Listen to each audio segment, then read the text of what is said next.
So a while ago, you were probably watching one of your favorite TV shows or animes, and then you see a clip that absolutely just astonishes you. See that?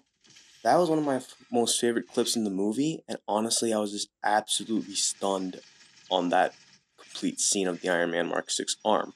It was one of my most favorite scenes from the movie because of how it moved like that and how the mood in that scene was so badass. I wanted to get that arm, like get that arm completely motorized. But there isn't exactly any method on how to do that. So, how exactly does one motorize a cosplay prop like that? But then I thought to myself, what if there was a technique to actually motorizing and making that possible? So, in this video, I want to dive into a tutorial on where we use this technique that can be applied to almost any cosplay prop you guys imagine. Now you got an idea what you want to do, but here's the thing. You don't really know where to start, which is the problem. So now we're going to go over the technique that I was talking about. This technique can be applied to any cosplay prop tutorial. So the first things first, we're going to start with the planning stage where we create a skill chart. This skill chart is essential because it shows what we know and what we don't know. And this is important for you because you want to work on the skills that you don't know first. Leave aside the skills you know. Because the thing is, you want to level up on the don't know skills ahead of time, because if you start jumping in to building the cosplay prop, motorizing it and all that stuff, and then you go use advanced techniques before solidifying the fundamentals to that basic skill, then the results you're setting aren't really right. And because you're skipping that foundational step, when you work on the project and you make so many mistakes, you're prone to be accepting that result. And that result could be more polished. So that's why, first things first, set on focusing on the core skills first for that basic skill, and then you bring a stronger foundation that gives you the precision and the confidence to work on complex tasks like wiring, sanding, priming. I know it's tempting to rush ahead on this, but it's a really good idea to invest in mastering the basics because it'll elevate the cosplay prop in the long term, especially in terms of looks, programming, and result of motion or movement. So I got a 3D printer. With this 3D printer, I'm creating both the forearm and the mechanism itself.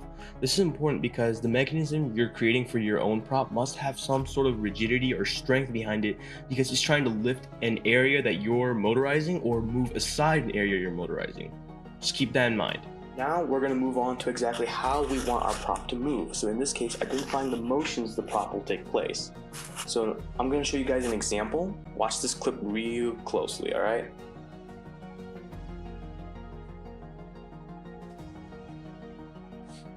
See that? It's kind of cool, not gonna lie. So based on that clip you guys just watched, what motions did you guys see? Take note of that. For example, I'm gonna show you the picture with the arrow denoting the movement. Now, watch the second example that I'm gonna put on screen. Carefully watch this clip.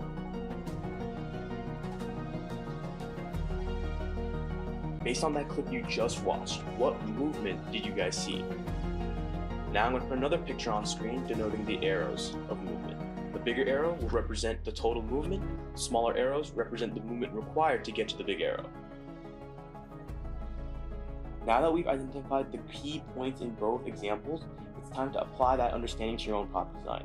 Number 1, define the total motion you're trying to get. Start sketching big arrows that represents the primary motion you're trying to get. The main motion is going to guide your whole design. Don't worry about the smaller rotations of your arrows just yet, because they're going to come later on depending on the complexity you want for your mechanism. Number 2, start with the simple sketches. Think of these as quick rough drafts that capture your main ideas. These sketches are really helpful for transferring what's in your mind onto the screen, where you can start visualizing the mechanism you're trying to create. Number 3, refine with detail. As you continue to sketch, add some more detail. Each new layer of detail in the sketches will reveal some potential points of failure or areas where parts might make some contact. This process really helps with critical thinking on how to prevent or address these issues. Number 4, set some clear constraints for the mechanism. For example, consider if you want to be more physically visible or hidden as possible. Like another example is think of Comic-Con. Do you want people to see the motors that have the flaps open? Obviously not, so you don't want that to happen, right? That's what I want you to think of.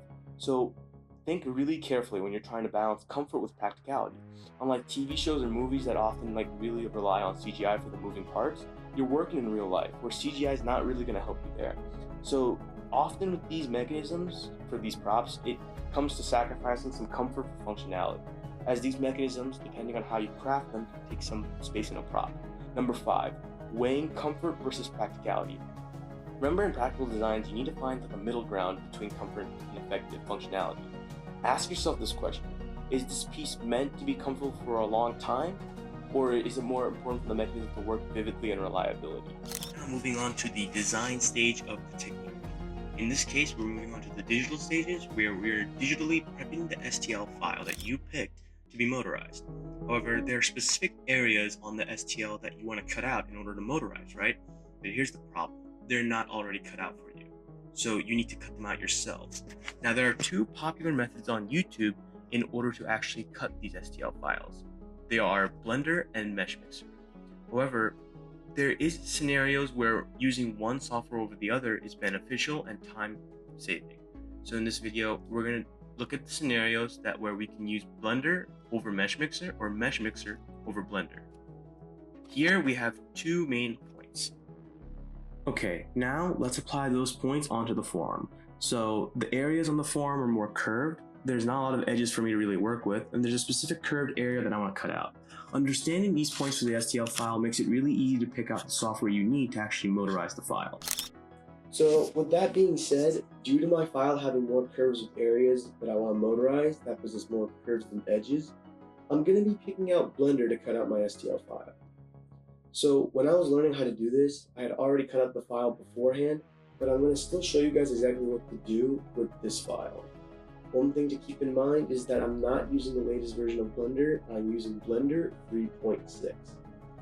First, go to the Edit tab, click Preferences, and now for this to work, you need 3 add-ons.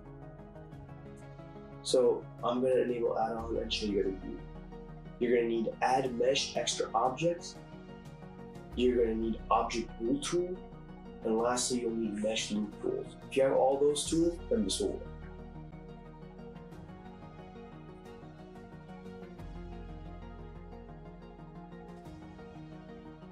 Starting off, we're going to click Add, go to Mesh, scroll down to Single Vert, click Add Single Vert, and now look at the magnet with the square icon, select the square icon and click Face Project. This will make sure that the vert goes onto the surface of the file in your perspective.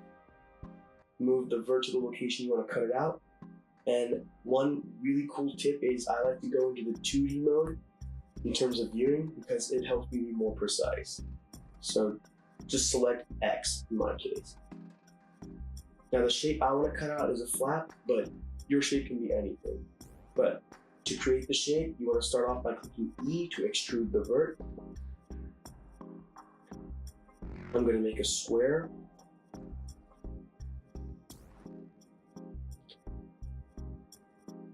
Once you get to the end, you want to select both verts.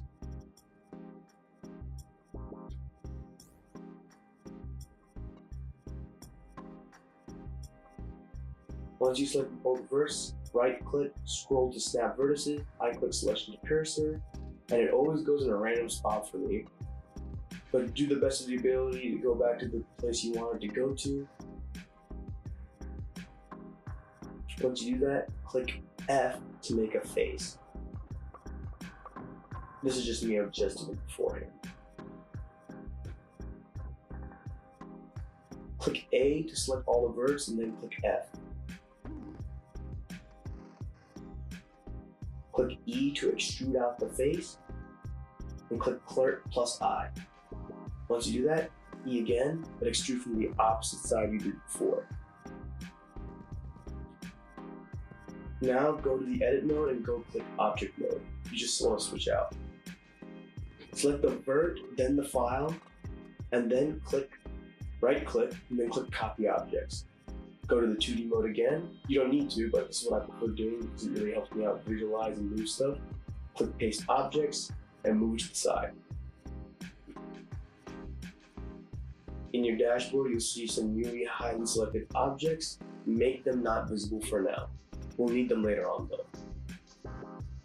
Now, first thing is first, you're gonna select the vert first. Always make sure you select the vert first, then the file. Now, click Shift plus Clrt plus B. Now, click Difference. As you can see, the area has been cut out, but the flap isn't there. So how exactly is this supposed to work? That's why we created the new file in vert before. You're gonna make them visible again. And just like before, click the vert first, then the file. Now, do the same thing like before, Shift or B and click Intersect. Now you have the file cut out. One thing to keep in mind is that there is zero tolerance with this, meaning if you pre-print this, it won't print perfectly or fit perfectly. To fix this, scale it down to make sure it properly fits in the master file. Now, in the next example, we're going to be going over Meshmixer, when to use it, where we have a file with edges, and I'm going to show when you might experience problems with both Blender and Meshmixer, because in this version of the video, I did not experience any issues. That'll be for the next example. We are now going to move on to the Meshmixer example. The disclaimer I want to put into the video is I made a lot of mistakes in Meshmixer because I got rusty at it. So I made a few cuts, but none of the cuts will lose some huge information for you to pay attention to, don't worry. So if you're working with a curved object, you can feel free to skip ahead to view the process I'm going to work with later in the video. But for this example, I'm going to focus on the abs plate, which as you can see, it has many edges, which makes it easier to separate into individual pieces. Now that you have your STL file, go to the Edit tab on the main taskbar and click Generate Face Groups. This generates face groups and adjust the angle threshold to see how the software will separate the plate based on angles that you set in the angle threshold. So a high will generate more face groups, a lower value will generate less face groups. Adjust this to whatever you like. Once you do that, go to the Select toolbar on the main taskbar and select a face group. Go to the Edit tab and click Extract. Extract it all the way out. You can do whatever you like, but I prefer extracting it all the way out. Go to Edit again and then click Extrude. The software will automatically set this, but later in the video, I'm gonna adjust it to like 3mm probably, but whatever you like, you can keep it as that. Now I'm gonna select that part, the main body part that I wanna get rid of, extract it a little bit out, right? And then I'm gonna go to Edit again and click Extrude. But here's the thing, you see there's an error, right? You don't want that to happen, as you only want it to happen to the part you're trying to remove to.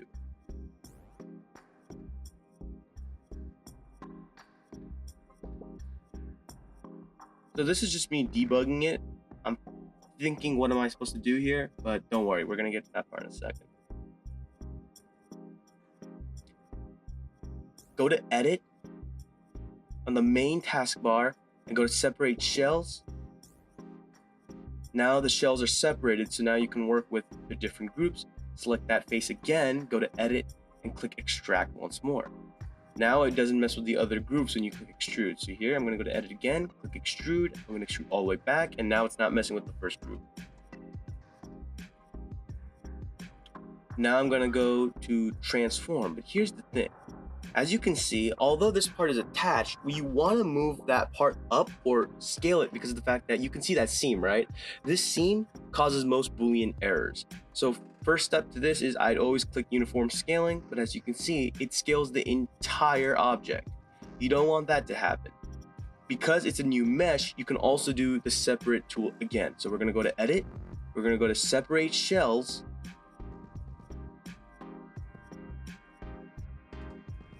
once you click Separate Shells, it removes it. Now we actually want to delete it from the actual mesh you're trying to cut out. So you can either move it up by scaling the Y direction, or you can enable uniform scaling and just scale it. So that's what I'm going to do here. I'm going to scale it in uniform. And now as you can see, the seam is gone. This will reduce the Boolean errors later on. So as you're trying to cut out the part, make sure you check for this later in the video, or later whenever you're doing your own part. Now hold down Shift and select the main part and click Boolean difference. This is important. Once you do that, you have both the piece separated that you cut out before and the main part. This is often really useful for cutting body parts for mobility, and that's when I like to use this tool, but it can also be used for motorization. Besides that, this is the tutorial for cutting out parts in Meshmixer. There you go. Okay, now that your files are prepped, we are now going to move on to mechanisms design. So the mechanism you drew out previously, you can make it with air clay, cardboard, or other things to make it into 3D, but the thing you need to make sure is it's moldable and then rigid later on. But for the best rigidity and simplicity, it's just better to 3D print these mechanisms out. So for my forearm flaps, I used a simple hinge, which at one of the ends, I heated it up and pressed against the flap, and as it dried up, it matched the curvature. To 3D print these mechanisms, we need to design it. So in my case, I used a CAD software called Fusion 360 to make all my sketches into 3D. I recommend it as it is a really nice way to learn CAD modeling, but you can use things like Tinkercad too. To learn CAD modeling to make the mechanisms, refer to your sketches again, right? And the motion you want to achieve. Imagine it in 3D, but not as a finished product, but in simple shapes that move together. If the mechanism you're imagining is very cylindrical, curved, or complex, then I want you to try imagining it working, but composed of a bunch of simple shapes if you possibly can think of it like that. Then learn how to create those simple shapes, as there are many tutorials on YouTube how to make those shapes in the CAD software, and then add them up in CAD. Watch tutorials that put your part in perspective as you level up faster. So an example of this is, if I'm making a hinge for my flap, in my perspective, it's not cylindrical, it's not very curved on the side, it's just a flat hinge with an end that has a big flat part.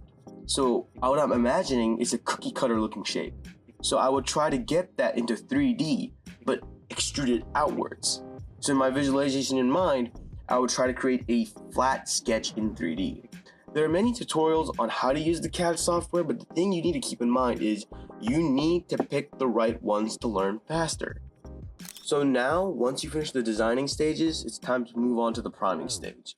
So I'm not going to show you guys much here because this concept is taught pretty well by other YouTubers, and there's really not that much to explain anyway. But basically, once they're done off the print bed, I like to sand my props with heavy grit, like 40 to 80 grit. Once that's done, I like to wash them off and proceed to wet sand them with the sponge sander, often 120 grit to 150 grit, and it saves me a lot of time. After that, I dry them off, usually with paper towels, and then I spray some filler primer on top. Usually it's a gray primer. I let it dry, and then I use soft grit, like 220 grit. Once it dries up, I use Bondo filler putty to smear it with a tissue to fill up the heavy gaps. I let that dry, and then I sand it down thoroughly with soft grits, often in the 220 range and above, and wash the prop. Once that's done, it's ready for spray painting. Now we're going to start getting the magic to work, in this case the electronics. So before we go over the math for the electronics, you should at least know what kind of components you're going to use for the circuit in order to create the movement or the effects. This tutorial will cover how to make the circuit run better or be more protected. So starting off with electronics and the math behind it for props, there are two main things that are always present: voltage and current. For voltage, the components that you must use must be in the same voltage range. At a minimum, they need to work at the minimum voltage, but if they exceed the maximum, you could fry something. For current though, you need to understand the amount of power a circuit can draw, because not all batteries can meet that demand.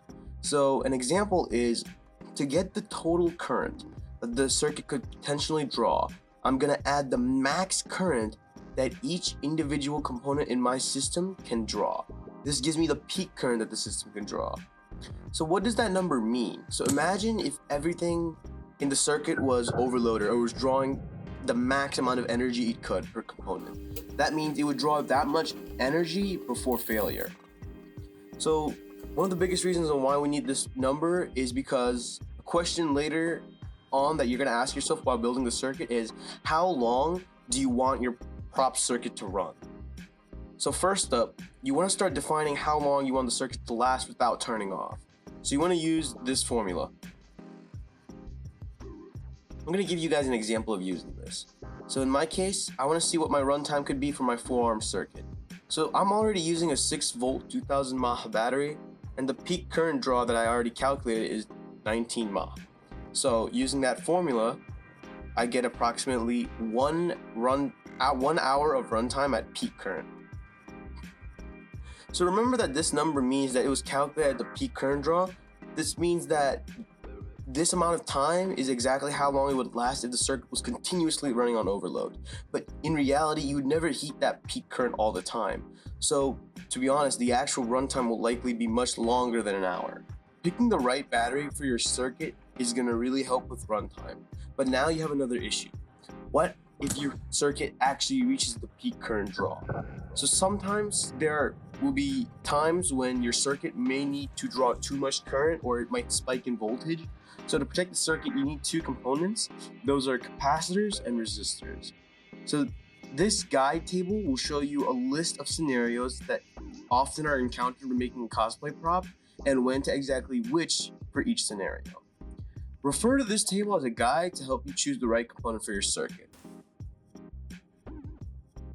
Now that we have the math behind electronics done, we can start moving on to the reflection stages, where we're going to start understanding the types of circuits used for cosplay and reflect on mistakes. The first type is analog circuits. These analog circuits are simple systems where when you press a button, it automatically causes an action to happen without the need for programming. But what I'm doing for my forearm circuit is called a digital circuit. Basically, I'm using a microcontroller to control functions based on different scenarios. For example, if I press a button, right, I want all 8 flaps on the forearm to rise. But this could have also been done with an analog circuit, but I have a specific reason for why I went digital. So digital circuits are really useful for like tinkering, getting data back, and then creating events based on that data. But in contrast, analog circuits require you to control every single action yourself without the need of electronic assistance from a microcontroller. So basically, you control every event by pressing a button. So I'm using a microcontroller called the Arduino Nano, and I'm using an Arduino IDE to program it. Now, I'll begin to explain my forearm circuit's wiring. So this is the setup for my forearm circuit, where I have 8 servo motors, 1 per flap, a servo driver to control them, a microcontroller, a button, and an RGB ring to act as the repulsor. What I wanted the circuit to do is simple. When I press a button, I wanted all 8 flaps of the servos to move up from the shell. But the curvature in the arm was very sharp and weird, so I had to adjust the starting positions of each flap so that they could rest against the shell and align perfectly. I also had to adjust the end positions so that the servo arms wouldn't bang into the shell or scrape themselves off. A few challenges I encountered was, one of them was where the servos were unresponsive when powered on for the first time, and when they did move, they had a lot of jitters. To solve it, I added a 1000 microfarad capacitor to the servo driver to smooth out the voltage and current fluctuations, and that helped stabilize the motions of the servos and remove delays. If you refer back to this table, this is an issue, so this is a really nice touch. For the RGB repulsor, I want it to be really bright, but when I touched it, it was kinda warm, but not dangerously hot. In the future, I might add a resistor later to reduce the heat and not draw too much power. One thing I forgot to mention earlier is that how to check your battery's compatibility with the circuit. So you want to use this formula. You can find the continuous C rating and the battery capacity of your battery in the description of the battery you buy or online somewhere. And this formula tells if your battery can provide the necessary current for your circuit. A few problems I'm still struggling with is that when all the servos are in their start positions, I hear this running noise, and then when they move to their end position, that noise just disappears. I'm still someone who's learning and growing with building my own circuits and mechanisms, and I'd love some feedback on how to improve my circuit from you guys, even my mechanism as well. Before this video ends, I want to show what's coming up next. In the next video, basically, is another effect video, but not motorization, but this will cover smoke effects, including how to make both pressurized systems and non-pressurized smoke systems. And this will be possible without the need of e-cigarettes, so that even the younger people like me can make it. I hope you have an amazing day, and thank you for watching.